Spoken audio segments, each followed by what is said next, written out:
Vamos então começar o 12º capítulo, Missão de Amor.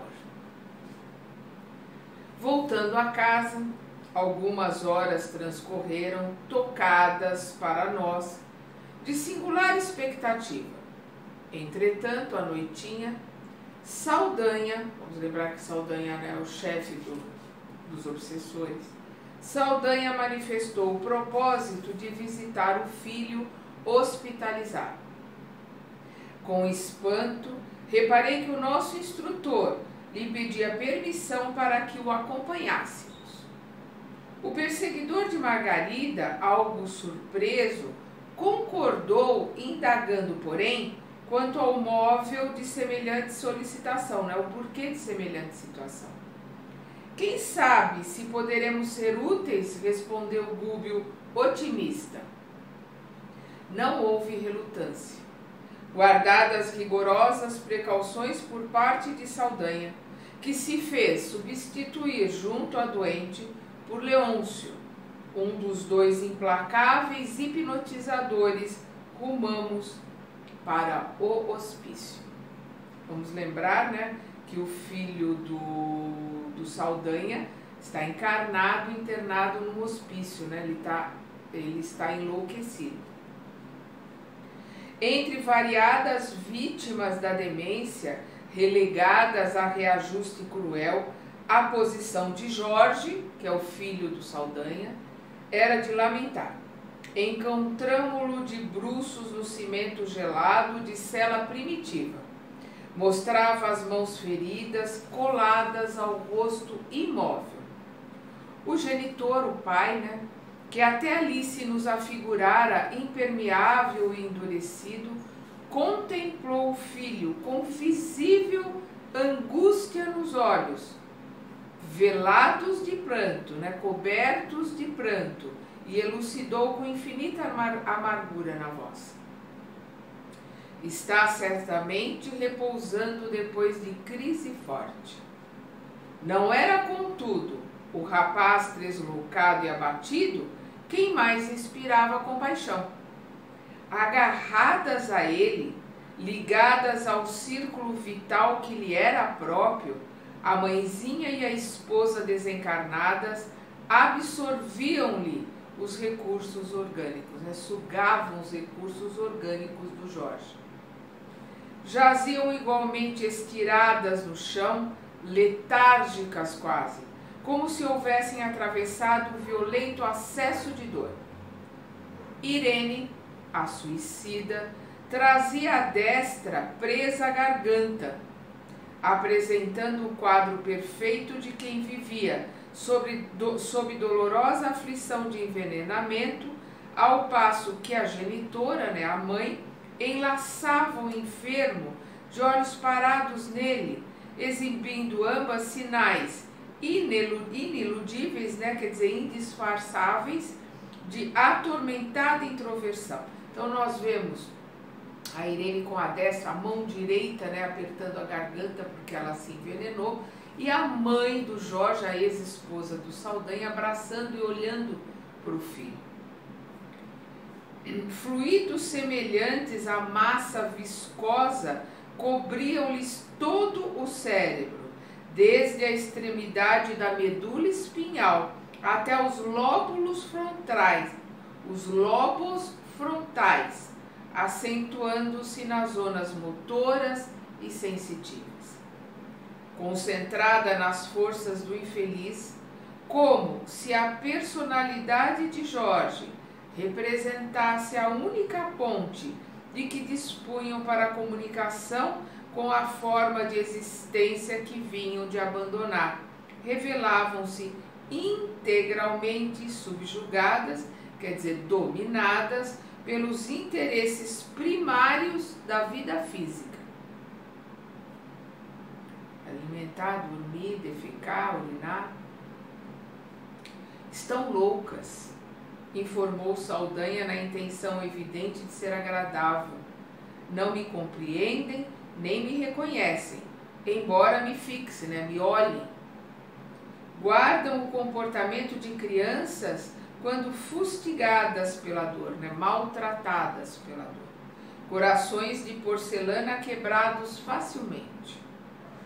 E franzindo a sobrancelha, transtornado agora por insofreável rancor, acrescentou: raras mulheres sabem conservar a fortaleza nas guerras de revide. Em geral, sucumbem rapidamente, vencidas pela ternura inoperante.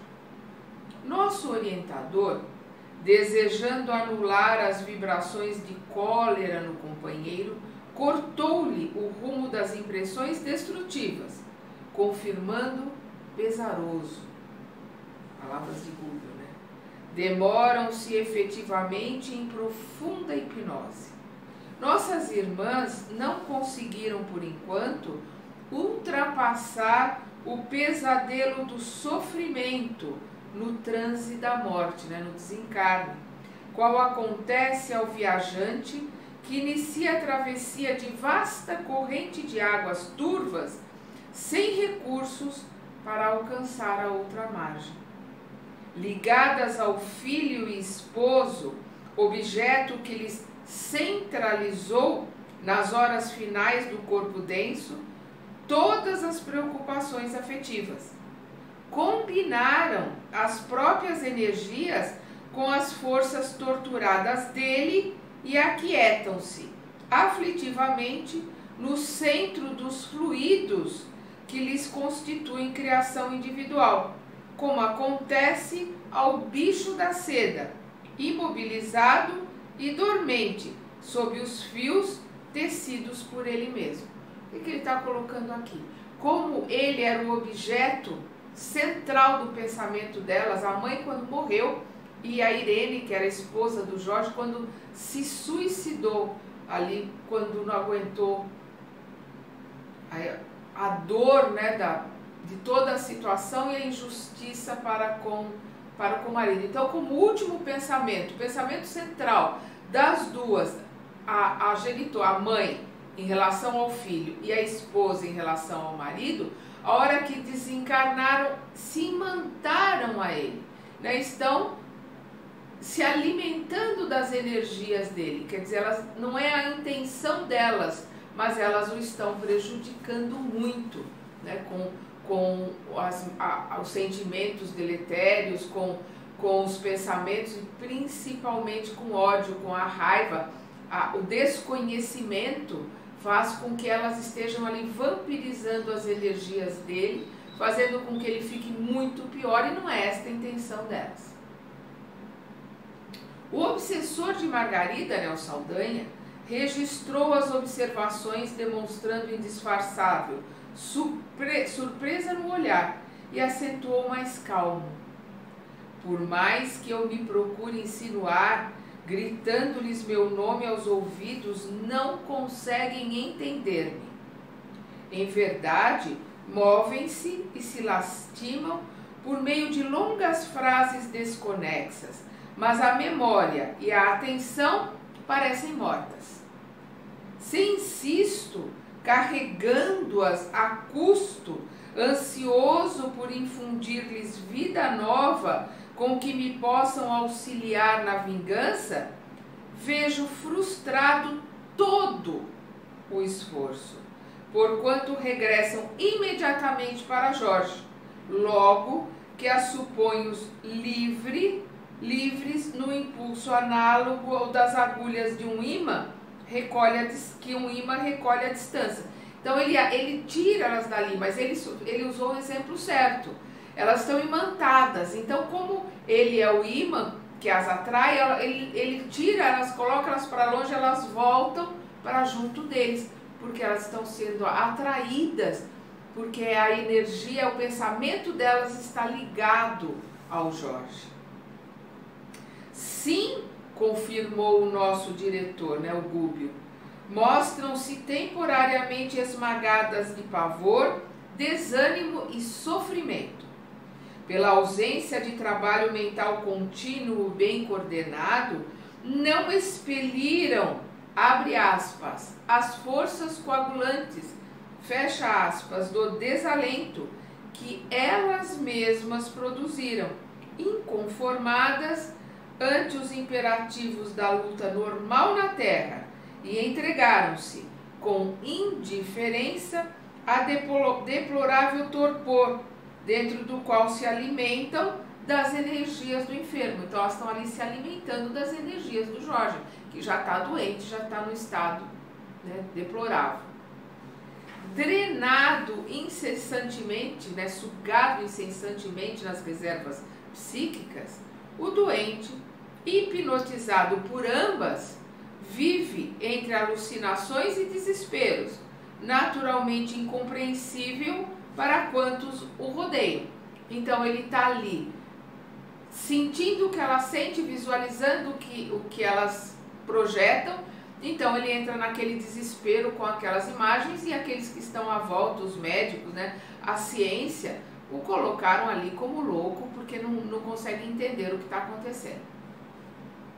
Com sincera disposição de servir, Gúbio sentou-se no piso cimentado e, num gesto de extrema bondade, acomodou no regaço paternal, quer dizer, no colo, né, paternal, as cabeças das 3 personagens daquela cena comovente de dor, né, o Jorge, a mãe do Jorge, né, e a ex-esposa do Jorge. E, endereçando o olhar amigo ao carrasco da mulher que pretendia salvar, né, o Saldanha, que o observava espantadiço, indagou.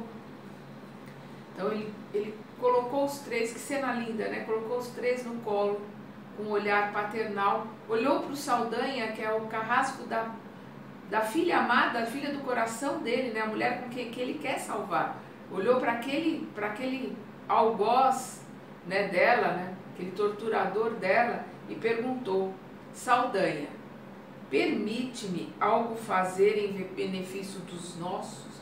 Ele não falou: posso fazer alguma coisa para os seus? Não. A imagem, né, o amor, a misericórdia que existe dentro dos corações mais puros. Ele coloca aqui: permite-me algo fazer em benefício dos nossos. Então ele está colocando ali o filho, a nora, a ex-mulher do Saldanha como sendo dele também, parente dele também. A fisionomia do perseguidor modificou-se. Aquele gesto espontâneo do nosso orientador desarmava-lhe o coração, emocionando-o nas fibras mais íntimas, a julgar pelo sorriso que lhe inundou o semblante até então desagradável e sombrio. Como não? Falou quase gentil. É um homem duro, endurecido, né, sofrido. Então a gente vê quando os mentores, né, os espíritos que nos orientam, colocam que normalmente os nossos irmãozinhos instigantes, eles são mais infelizes, mais ignorantes e sofredores do que realmente maus. E a gente está vendo aqui a dor do Saldanha, né? E o Gúbio entrando pelo amor. Esse livro, eu já comentei várias vezes que esse é um dos livros que eu mais gosto do André Luiz, justamente por causa disso, por causa dele nos mostrar a capacidade que o amor tem de transformar tudo, como colocou Pedro, né? O amor, né, remove, né, multidão de pecados. Como não, falou quase gentil, é o que procuro realizar inutilmente, é o que ele tenta fazer, mas não consegue. Impressionado com a lição que recebíamos, contemplei a paisagem ao redor, comparando-a com a da câmara em que Margarida experimentava aflição e tortura. É o André Luiz falando, ele comparou aquela cela suja, né, deprimente, com o quarto lá onde a Margarida estava sendo torturada. O André Luiz continua falando, né, pensando alto. Os impedimentos aqui eram muito mais difíceis de vencer. O cubículo transbordava imundície. Nas células vizinhas, entidades de repugnante aspecto se arrastavam a esmo. Mostravam algumas características animalescas pasmar, né, de assustar. Então ele está fazendo uma comparação, ali é muito pior, muito mais difícil do que o lugar onde está a Margarida. A atmosfera para nós, né, para eles desencarnados, se fizera sufocante, saturada de nuvens de substâncias escuras, formadas pelos pensamentos em desequilíbrio de encarnados e desencarnados que perambulavam no local em deplorável situação, em deplorável posição. Então é André descrevendo aquela situação horrível, né? Um ambiente denso, pesado por causa dos pensamentos dos encarnados dos encarnados e desencarnados que estão por ali. Confrontando as situações, monologava, né? Falava consigo mesmo, mentalmente. É o André Luiz falando, pensando, né? Por que motivo singular não operara nosso orientador no quarto da simpática senhora que amava por filha espiritual para entregar-se ali, sem reservas, ao trabalho de assistência cristã? Por que ele não fez o mesmo lá no quarto de Margarida? Por que ele está fazendo ali com os familiares do Saldanha? É o André Luiz perguntando. Vendo-lhe, porém, a solicitude na solução do problema afetivo que atormentava o adversário, entendi, pouco a pouco, por intermédio da ação do mentor magnânimo, Gúbio, né, a beleza emocionante e sublime do ensinamento evangélico. Abre aspas. Ama o teu inimigo. Ora, para aqueles que te perseguem e caluniam, perdoa 70 vezes 7. Fecha aspas. Ali ele entendeu as palavras de Jesus. Ama o teu inimigo. Perdoa aqueles que te magoam. Faze para o outro aquilo que gostaria que fizessem para ti. Quando Jesus coloca isso, ele está nos dando o caminho, a receita da libertação, da nossa libertação interior. E é isso que nós vemos aqui nesse livro. Receita do amor.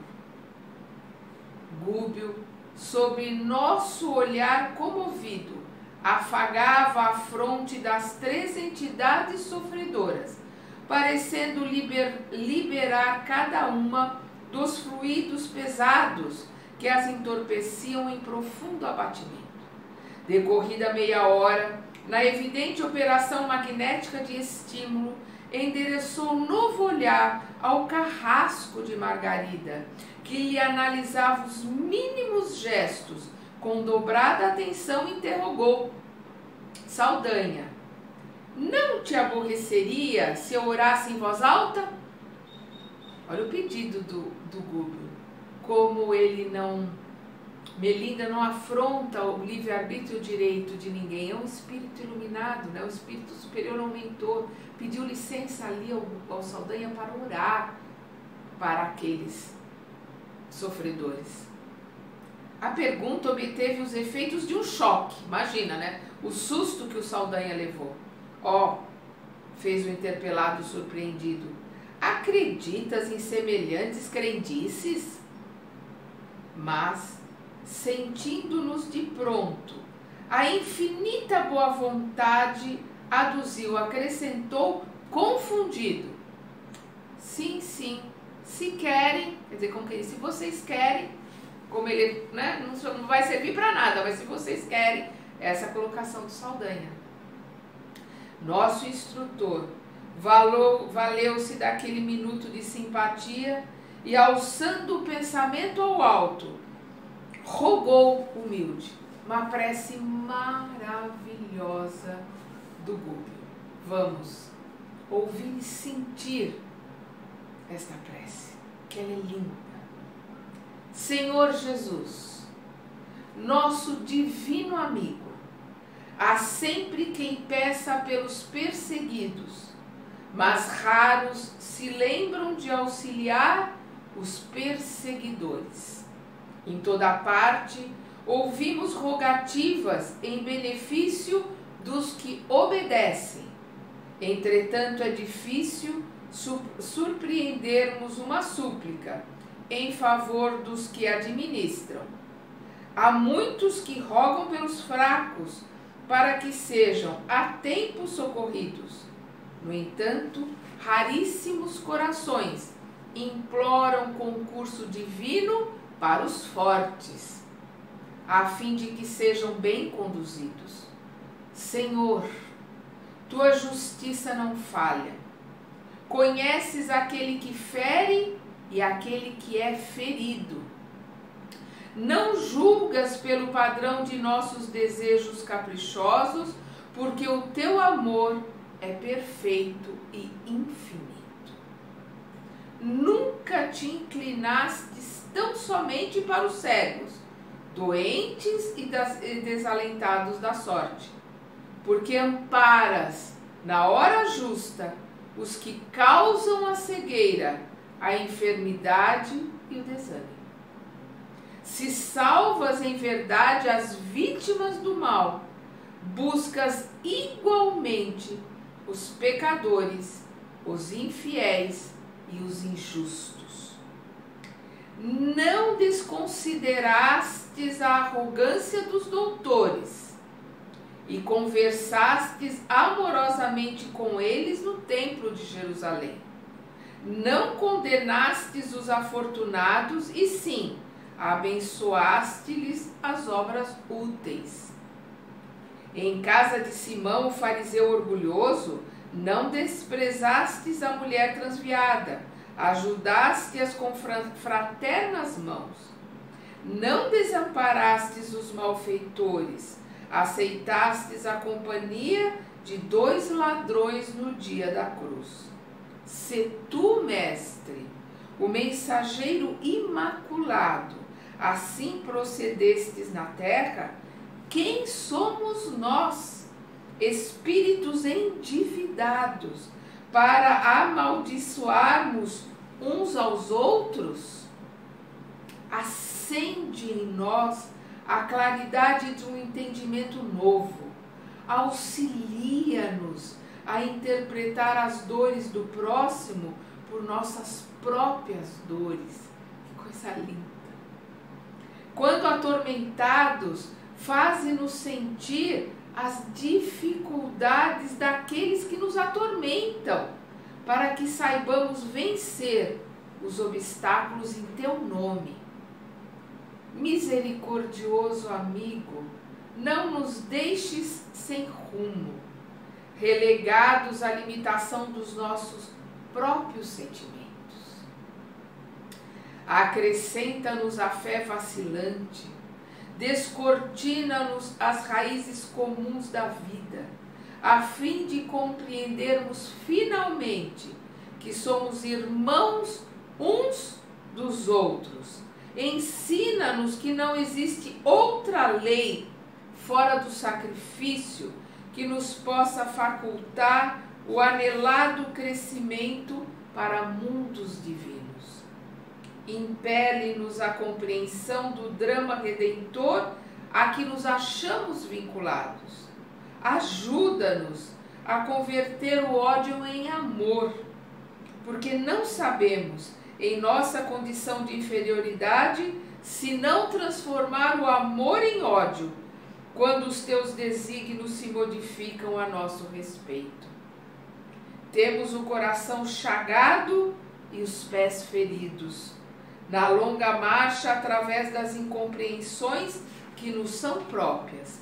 E nossa mente, por isto, aspira ao clima da verdadeira paz com a mesma aflição, porque o viajor extenuado no deserto anseia por água pura. Senhor, infunde-nos o dom de nos ampararmos mutuamente. Beneficiastes os que não creram em ti, protegestes os que te não compreenderam, ressurgistes para os discípulos que te fugiram, legastes o tesouro do conhecimento divino aos que te crucificaram e esqueceram. Por que razão nós outros, míseros vermes do lodo, ante uma estrela celeste, quando comparados contigo, recearíamos estender dadivosas mãos aos que não entendem ainda? coisa linda! Que pedido maravilhoso ao Mestre, para que pudessem ajudar aqueles irmãos. Quem somos nós para julgar? Como ele diz aqui, né? Como ele coloca aqui, por que razão nós outros, míseros vermes do lodo ante uma estrela celeste? Somos como vermes no pântano, no lodo, perante uma estrela iluminada, como é o Cristo, um Espírito puro. Aí o André Luiz coloca aqui, o instrutor imprimira tocante inflexão nos últimos lances da rogativa.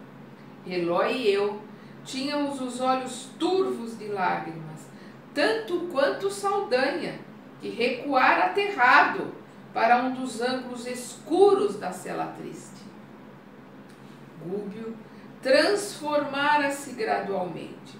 As vibrações vigorosas daquela súplica que arrancara, né, que tirara ao próprio coração, expulsaram as partículas obscuras de que se havia tocado quando penetrávamos a colônia penal em que conhecéramos Gregório, e sublimada luz brilhava-lhe agora no semblante que o pranto de amor e compunção, né, e arrependimento coloria com intraduzível beleza. Vamos lembrar que ele se adensou para poder entrar lá e conversar com Gregório. Ele ficou ali imantado com aquelas energias escuras, até para poder aparecer para o Saldanha e para os outros algozes, né, sem a luminosidade, sem o brilho que ele tem.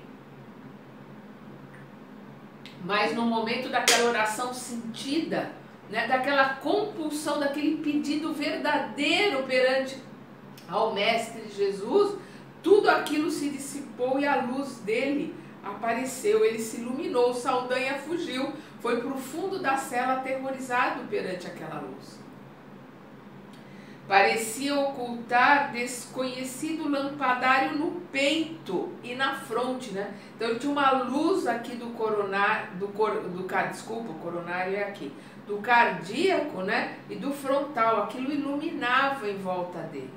Parecia ocultar desconhecido lampadário no peito e na fronte, os quais despediam raios luminosos de intenso azul, ao mesmo tempo que formoso fio de claridade incompreensível o ligava com o alto perante nosso aturdido olhar. Então ele tinha, né, um fio, né, uma luz que o ligava ao alto, porque ele tinha entrado em conexão com a espiritualidade maior, na súplica que ele fizera para poder ajudar aqueles irmãos. Fim do intervalo fez incidir toda a luminosidade que o envolvia sobre as três criaturas que guardava no colo e suplicou. Olha que coisa linda, ele fez toda aquela luz, toda aquela energia que o envolvia ir para aqueles três infelizes que estavam no colo dele e suplicou.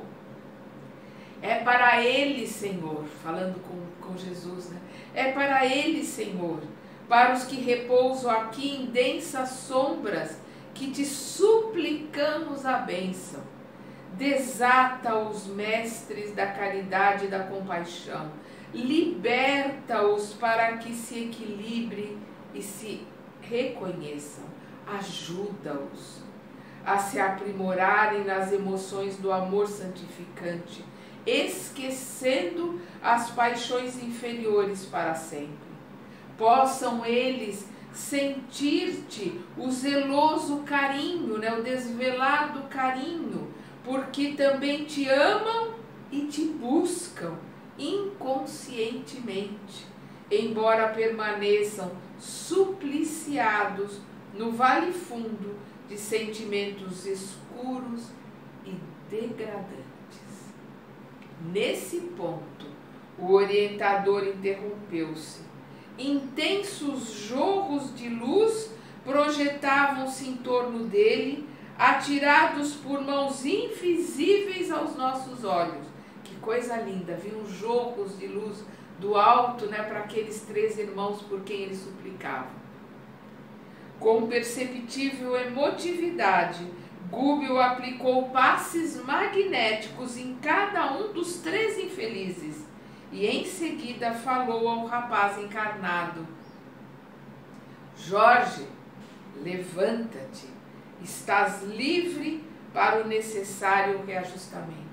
Então, aquelas energias, né, fizeram com que aqueles laços se desatassem, com que aquelas 2 figuras sofredoras, uma suicida e uma mãe desesperada, que elas se desimantassem do Jorge.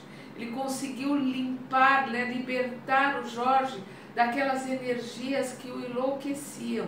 E aí, Jorge, levanta-te, estás livre para o necessário reajustamento. Ele libertou com o amor, com a súplica que ele fez ao mestre.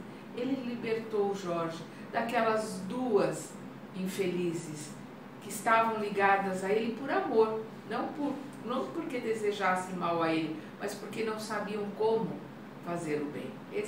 Isso que é triste, por isso que a gente tem que ter muita pena dos nossos irmãozinhos instigantes, porque eles são mais ignorantes do que maus. O interpelado, né, o Jorge, arregalou os olhos, né, os órgãos visuais, parecendo acordar de pesadelo angustioso. Inquietação e tristeza desapareceram-lhe do rosto, rapidamente. Num impulso maquinal, obedeceu à ordem recebida, erguendo-se com absoluto controle do raciocínio. Olha que coisa mais linda, o efeito de uma oração. Nós precisamos entender o poder da oração. Vamos lembrar o Chico quando ele dizia que a prece de uma mãe arrombava os portões do céu. Aqui essa prece sentida do fundo do coração do Gúbio para ajudar aqueles 3, né, o Jorge, a mãe e a ex-esposa, fizeram com que tudo se modificasse naquele cátedra infeliz ali naquele hospício. Ele conseguiu libertar o Jorge daquela dementação que ele estava. E com um olhar já menos turvo, menos infeliz, com um olhar mais lúcido, ele buscou a cama e foi deitar-se ali na cama. E vamos ver na segunda parte aqui desse capítulo o auxílio do Gúbio para as 2 infelizes que estavam ali. Vamos continuar na segunda parte.